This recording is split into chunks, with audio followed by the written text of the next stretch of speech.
Everyone is calling Balatro a punishing, brain-melting, one-more-run roguelike that will steal your soul, and they're not wrong. It's a game that I can confirm will keep you clicking new run until the sun comes up, but they're also missing the point. While everyone is so focused on the punishment, they're overlooking what Balatro truly is about at its core. And it might just be the coziest roguelike you'll encounter. Balatro is a poker-based roguelike deck builder with deep strategic gameplay, where failure is frequent and players build and modify a deck of cards to create powerful poker hands and earn chips. Each round challenges you to reach a score threshold using limited hands, with higher stakes and tougher goals as you progress. The twist comes from jokers, collectible cards that alter the rules, multiply scores, and add strange effects that can completely change your strategy. You earn money, buy upgrades, unlock decks, and experiment with different joker combinations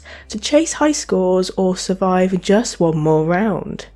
Now, all of this sounds pretty intense, and it can be, but what's interesting about Balatro is how it can balance the difficulty with a surprisingly cozy energy. So let's put Balatro to the test by scoring it on our cozy tier list, a list of games that really shouldn't be cozy but totally are. And trust me, you'll want to stick around to the end because I'll be revealing Balatro's final score and whether it's worth your time and consideration as a cozy game. Let's get into it. Balatro offers a unique kind of cozy energy, one that doesn't come from control over a world but control over chaos. Every decision feels deliberate, yet nothing is entirely predictable. At its heart, Balatro's gameplay loop isn't about conflict but organisation and optimisation. Each round you're dealt a hand of cards, a jumbled mess of suits and ranks. Your task is to sift through this mess and arrange it into the most pleasing, high-scoring pattern that you can. This act alone is deeply satisfying in the same way as organising a messy room or sorting objects by colour.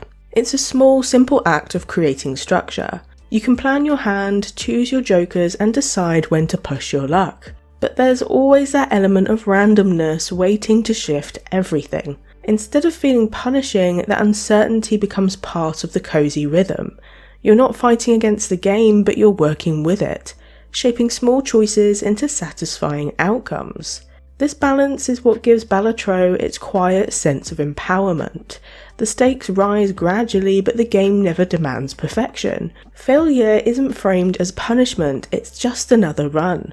Another chance to tweak your strategy and see what happens next. That forgiving loop creates a comfortable space to experiment without pressure. The unpredictability of Balatro keeps it engaging, but it does mean you can't always build the run you want. And sometimes a bad draw or an unlucky shop can completely derail a carefully planned strategy. It's part of what makes the game exciting, but it also means that no matter how smart your decisions are, luck always has the final say. To its credit, Balatro manages to make that chaos feel fun rather than frustrating. Still, the balance means you're rarely in full control.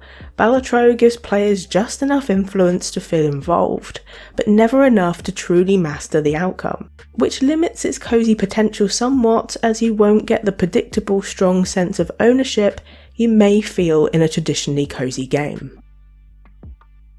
The unpredictability might limit Balatro's sense of control, but it's also what gives the game its replay value. You will lose Balatro over and over again, and you will love the game still. Balatro handles failure in a fundamentally different way from its roguelike peers, and that difference is key to its endless cozy replayability. In most roguelikes, failure is violent and frustrating and often marked by your character's death. Games like Peglin and Slay the Spire, or even Across the Obelisk, can see you being slain over and over again. But in Balatro, there's no death, you just lose the game. Losing isn't discouraging, it's an invitation to try a new strategy, chase a different combo, or simply enjoy the rhythm of playing again. The short, self-contained nature of each run makes restarting feel natural rather than tedious. You don't need to invest hours in this game, you can dip in for a bit, relax, and still feel accomplished. The randomness of card draws and joker combinations keep each playthrough fresh, but never feel overwhelming. That balance between chaos and structure is what gives Balatro its cozy replayability. Even after dozens of runs, the calm never fades. The game never rushes you, and it simply just gives you a space to explore, fail, and begin again. In the end, Balatro turns repetition into comfort. The unpredictability that defines its gameplay becomes its biggest cozy strength, making every run a small, satisfying story of chance and calm persistence. In many ways, the cozy sense of replayability won't work without Balatro's atmosphere holding it all together. Balatro stands out for more than just its mechanics.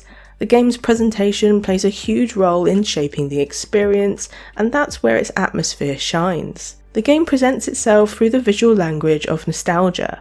The entire interface is filtered through CRT screen effects, with a gentle fuzzy glow. This immediately invokes a feeling of retro comfort, of playing a video poker game on an old machine in a quiet corner. It almost takes me back to the days where I used to play Solitaire and Minesweeper on a really old, blocky PC. The game creates a calm and consistent environment that encourages focus without feeling demanding, and the pacing gives players time to think and breathe between moves. There's coziness in how Balatro lets players set their own tempo. You can pause, plan, and simply sit in the game's stillness. There's no pressure to rush through rounds, no timers or distractions breaking the mood. Even during tense moments, the presentation stays consistent and relaxed. In Balatro's sound design, every interaction is crafted to be satisfying and predictable, yet in a way that it changes just enough to stay interesting. All of these elements come together to create an atmosphere that feels effortlessly cozy. It's a space that invites you to slow down, focus, and just exist in the flow of the game. Hey there, just a quick pause to say that if you're enjoying the chill vibes and discovering new and unconventional cozy games, subscribe to the channel. If you wanted to support the channel a little bit more, you can also give this Slothee a coffee. And trust me, I need the energy. You can find the link in the description below. And now, back to the video.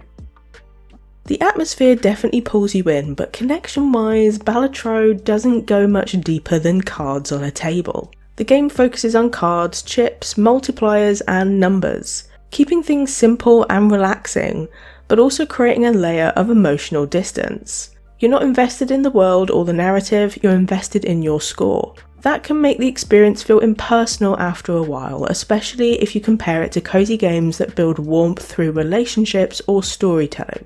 You're adapting to the randomness rather than shaping something meaningful over time.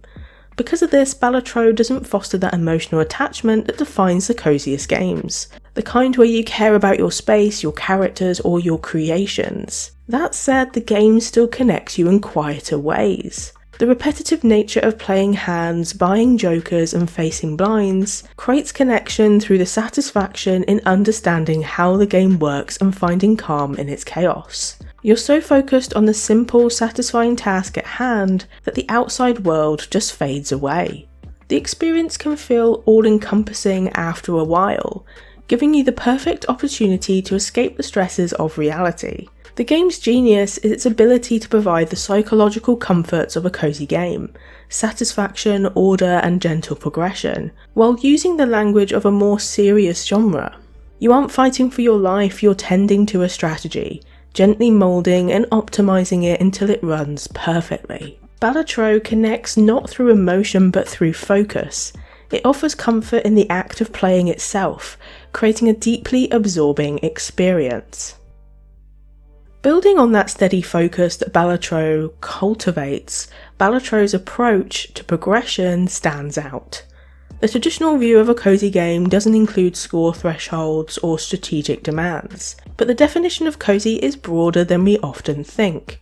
It can be found in the satisfying loop of gentle progression which Balatro masters.